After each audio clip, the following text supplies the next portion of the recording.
ሰዎች ስለሚያዩና ሌሎችንም ለማሸነፍ የሚጥሩባቸው ዓላማዎች አንድ ስላይደሉ ሰዎችን ሁሉ ለማሸነፍ የሚያስችል ሳይንስ ማግኘት ያዳግታል።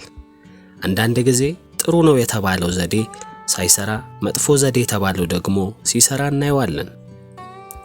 ይሁን እንጂ በአንዳንድ አዋቂዎች ጥሩ ውጤት ያስገኛሉ ተብለው የሚታመኑባቸው ዘዴዎች አሉ። በዚህ ጉዳይ ጠለቅ ያለ ዕውቀት ያላቸው ባለሙያዎች የሰጡትን አስተያየት የሚከተለው ነው። ከሰዎች እርዳታ ለማግኘት ከፈለክ ጠቃሚና አስፈላጊ መሆናቸውን ግለጽላቸው። ነገሮችን ማስታረቅ መቼ እንደምትችል እወቅ። እውነተኛ ሁን። አንዳንድ ጊዜ ሊደርስልህ የሚችል አደጋ ከባድ ሊሆንብህ ስለሚችል በእንዲህ አይነቱ ጊዜ ጠንካራ ለመሆን ሞክር። የሕክምና ዶክተር አንድ ነገር እንድታደርግ ከነገረህ አድርግ። በመጪው ነገር አስብበት እንጂ አትጨነቅ። ባለፈ ነገር አትጸጸት። የማይጨበጥ ምናብ ውስጥ አትግባ። ሁሉን ነገር በመጥፎ መልኩ መመልከት አስወግድና በቀና ትርጉም ለማየት ሞክር። ስራን፣ ሰውንና ተፈጥሮን ውደድ። ስንፍናን፣ ተንኮለኛነትን፣ እምነተ ቢስነትን ይህንንም በቃል በተግባር በአመለካከት አሳይ። አሁንም ይህንን ስታደርግ አትቸኩል። ልብ ብለህ አስተውል። ጥቅምህንና ክብርህን ከሚጎዱ ነገሮች ራቅ። የሰውንም አላግባብ አትንካ። ስትሸነፍም ተስፋ አትቁረጥ። መንፈስህን በአዲስ የትግል ወኔ ይነካ። ስታሸንፍ ደግሞ ግፍ አትስራ። እብሪተኛ አትሁን። ተስፋ ወደፊት ለመራመድ በሥራ የማይደገም ቁም ነገር የመስራት ተስፋ ይኑርህ። ተስፋ ዓለምን የሚያንቀሳቅስ ኃይል ነው። ተስፋ በሰዎች ላይ ያለውን ክፉ ነገር ሳይሆን መልካሙን ለይቶ የሚያመለክት ስሜት ነው። ተስፋ መቁረጥ በሮችን ሲዘጋ፣ ተስፋ ማድረግ ግን በሩን ወለል አድርጎ ይከፍታል።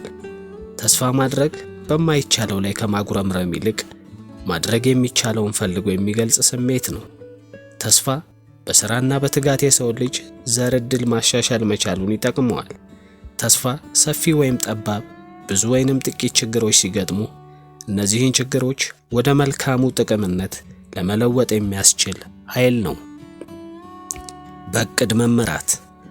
ይህች ምድር የፍጥረታት መወዳደሪያ መድረክ ነች።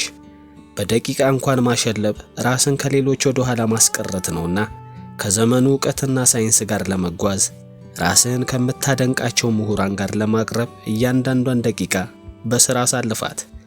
ራስህን ሁንና በፕላን ተመራ። ሰው ሕይወቱን ለራሱና የሌሎች ጥቅም ላይ ለማዋል ራሱን በራሱ ለመምራት ይችላል። ጊዜህንም በከንቱ አታሳልፍ። ጊዜውን በከንቱ የሚያሳልፍ ወይም በዋዛ ፈዛዛ ያሳለፈ እንደ ወንጀለኛ ሳይሆን ራሱን እንደገደለ ይቆጠራል። ሕይወት ትርፍ አላት። የሕይወት ትርፍም ዕድሜ አይደለም፣ መልበስ፣ መጠጣት፣ ሀብታም መባሉም አይደለም። የሕይወት ትርፍ ክብር ነው። ይህን ክብር ሊገኝ የሚችለው ጥሩ መስራት በመቻል ብቻ ነው። መልካም ሐሳብ። ለሰው ልጆች ሁሉ እኩሌታ ያለው ቅን አስተሳሰብ ይኑርህ። በጓደኛህ ማደግ አንተ አትከበርምና በጓደኛህ ላይ ተንኮል አትስራ። አንተ የምታውቀው ሰርተህ ለራስህ መስክረህ ሳይሆን ሥራ መስክሮ ሊያመሰግንህ ብቻ ነው። ስለዚህ ለራስህ ምስክርነት እስክትበቃ ድረስ ሥራህን አትሰልች። የሰው ልጅ መንፈስ የሚረጋጋው በዕለት ከሚገኝ ተድላ ሳይሆን በሙያ በሚያገኘው በቀናት በሚቆጠር ተድላ ጥርቅም ጭምር ነው።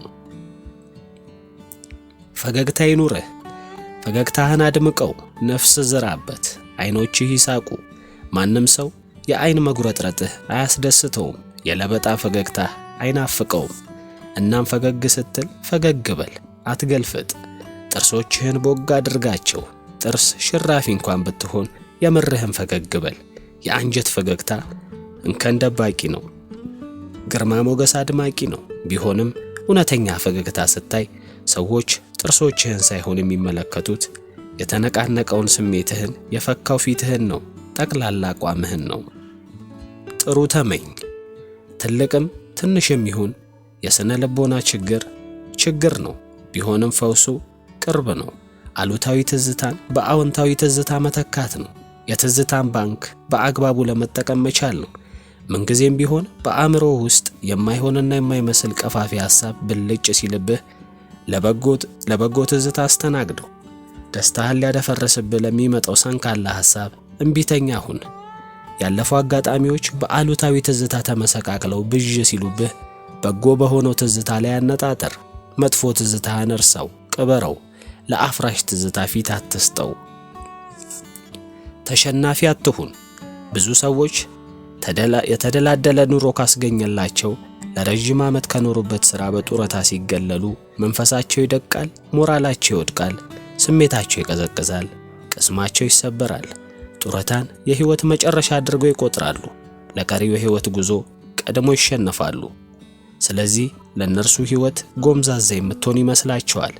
እናም ዓላማና ግብ ሳይኖራቸው ዕድሜያቸውን በትካዜ ይገፉታል። እንዲህም ሆነው ያልፋሉ።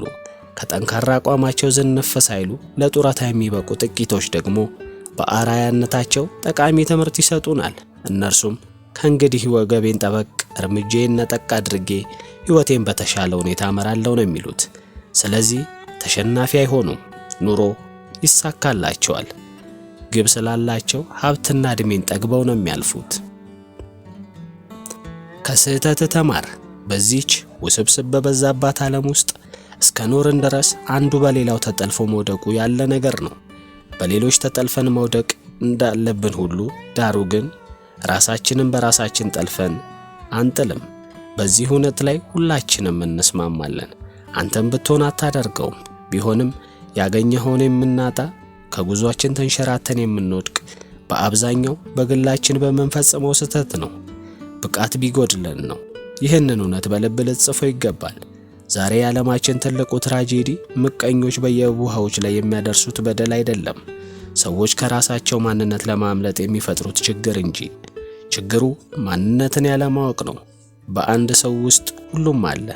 ሰው ምቀኛ ነው፣ ደግ ነው፣ ፍቅር ያውቃል። ግን የትኛውን ዝቅ የትኛውን ከፍ ማድረግ እንዳለበት ማሳየት ያስፈልጋል። በውስጡ ያሉት ተቃራኒ ነገሮች አስታርቆ መያዝ እንዳለበትንም ማወቅ ማሳወቅ ያሻል። ስላደመጣችሁ አመሰገንን። አበቃን።